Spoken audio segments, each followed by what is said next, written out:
చూడండి, రేవంత్ రెడ్డి గారి ఆలోచన దుర్మార్గమైనటువంటి ఆలోచన.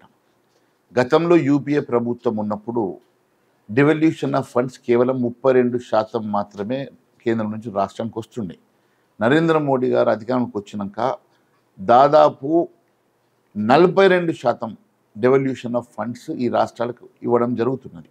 అంటే 10% గత యూపీఏ ప్రభుత్వం కన్నా మన బీజేపీ ప్రభుత్వం ఎక్కువగా ఇచ్చినప్పటికీ కూడా వాళ్ళు ఆరోపణ చేయడం వెనుక అసలు కారణం ఏంటంటే అధికారం రావాలన్న ఒక ఆకాంక్షతోటి ఇష్టం వచ్చినట్టుగా వాళ్ళు అలవికాని హామీలు ఇచ్చి ఈరోజు ఆ హామీలు నెరవేర్చలేక ఏదో ఒక రకంగా నిందలు వేసే ప్రయత్నం చేస్తున్నారు కదా.